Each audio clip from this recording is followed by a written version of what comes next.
So, whether one is a pure devotee, quote unquote, pure devotee or not, then why should I, pin the tail of the donkey or whatever it is, pin some appellation on someone? Sadhu Sangha is good. We want to associate with sadhus and sadhus. If they're going to talk about Krishna, and if they're talking about a Krishna, they're going to give you pramana. They're going to give you the opinion of the Purvacharyas. They're going to give the tikas, the commentator of the Purvacharyas. Then, to that extent, they're pure. Right? As long as they give what is given by the previous acharyas, to that extent, they're pure. Sattvi means she who behaves properly. Sadhu, he who behaves properly. So, they're behaving properly. They're better than the guys in the street. You see? So, better that you get their association. That's the point. Rather than just, she's a pure devotee. Yeah, sure, everybody. Anybody that follows their Gurudev without deviating is pure. To the extent they follow, that's pure. Right? So, I wouldn't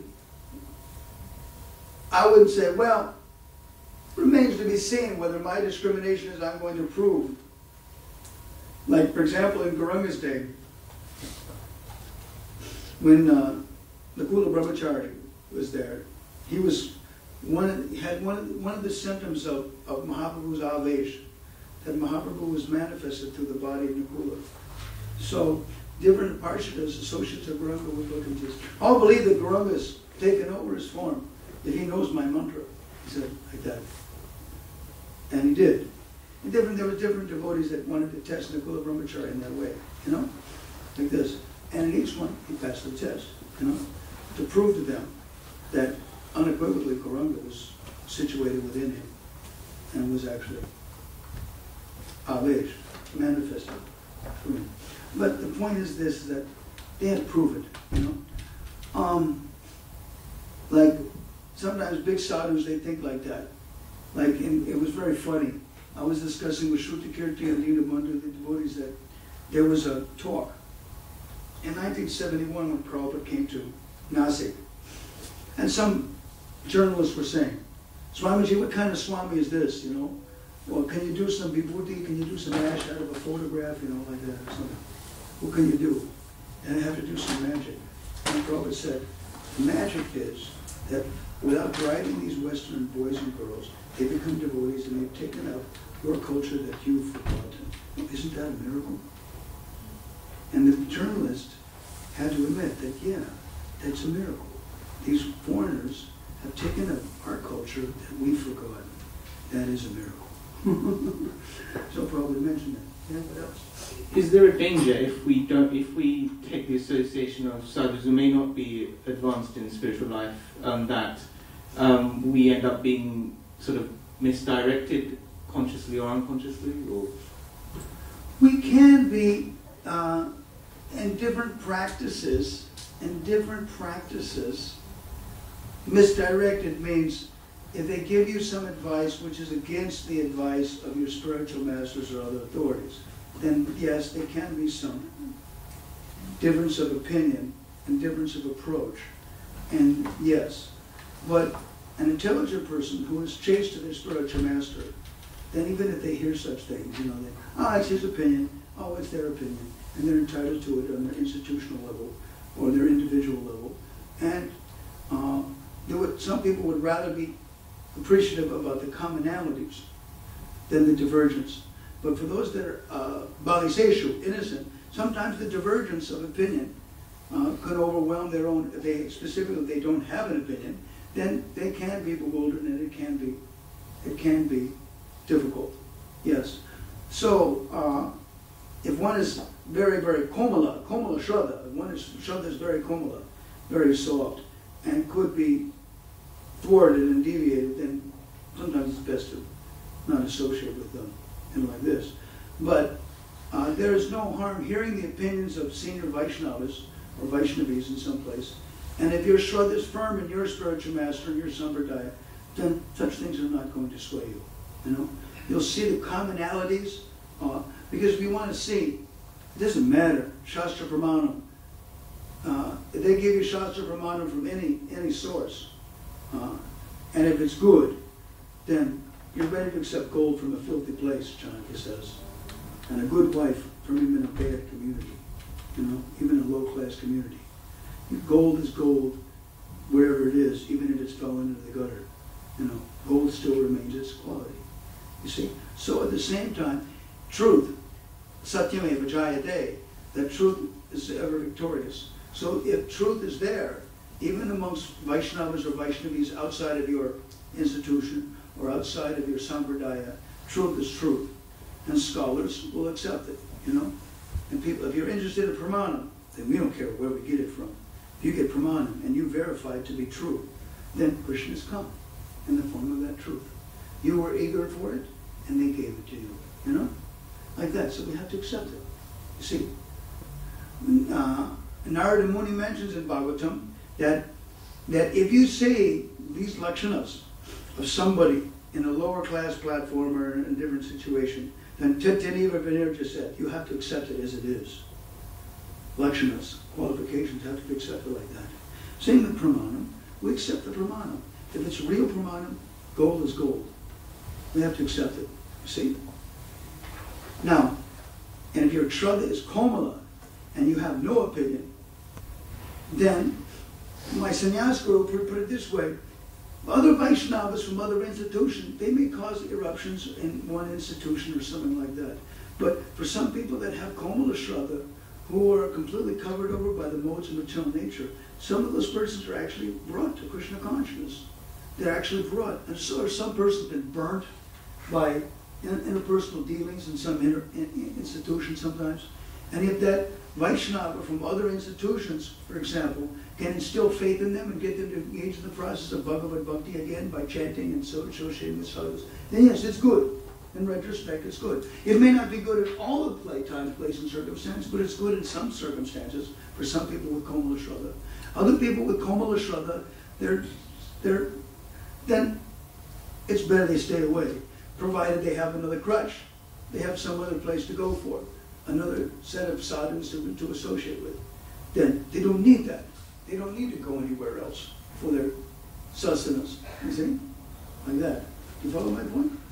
Yeah. Thank you very much, Maharaj. Work, yeah. Yes, Prabhu. Hey, in the back, you had a question. You already spoke once, right? Okay. Who? Please wait. You were in queue. There's a famous thing in the Mahanagar telephone legal. Please wait. You were in queue. Hare Krishna Maharaj. Please accept my obeisance, elders.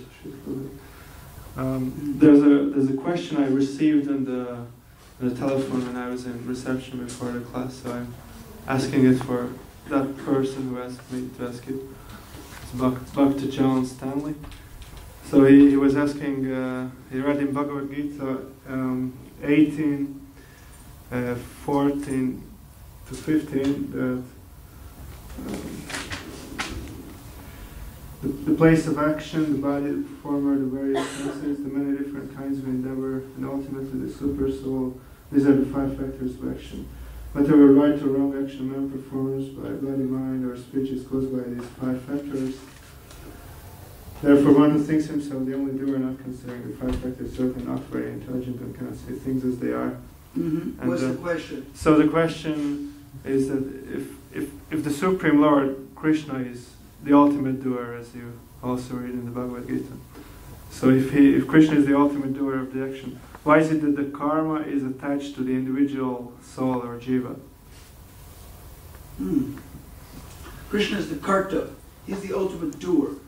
But name karma phales priya. Na kartritvam na karmani. He doesn't perform activities. He states in the 5th chapter, Karma Sannyasta Yoga, that and one who understands the truth about me also doesn't come under the control of work. You see, but at the same time, he says, if I didn't work, then it would set a bad example for the world. So he works to set a good example, and he works not in the spirit of enjoyment. See? That's in the 5th chapter, Karma Sannyasta Yoga. You're quoting from 18. Now, anything you have, in any other chapter of Gita, you can basically trace it back to the second chapter. I traced that shloka, the similarities of that shloka, to the fifth chapter. Krishna says that I don't work. At the same time, I have to work. Because if I didn't work, then the whole world would be put to ruination. I would also be the cause of creating unwanted progeny and disturbed social harmony. So Krishna does set an example. Same time, he is aloof. He is transcendental. Work is done by the three modes of material nature pushing the living entity to work. He does not have to work. He's transcendental. One who understands the truth about me, he says in the fifth chapter, also doesn't come under the control of work. You see? So, work is actually done for those that are controlled by their mind, their senses, and like that. Now, to what extent devotees are free if they do it for Krishna? Offer it to Krishna. Doing it for Krishna is an excuse. There was a funny thing, I remember. In the old days, there was 4 things that Prabhupada made, and maxims. He was in Africa at the time. That books are the basis, preaching is the essence, utility is the principle, and purity is the force. Okay? Now, later on after Prabhupada's departure, when they broke up the world into zones, and different devotees were trying to build up their fiefdoms, it became, instead of books of the basis, it became bucks of the basis. Preaching is the excuse. And futility is the principle, and purity is the farce. You know?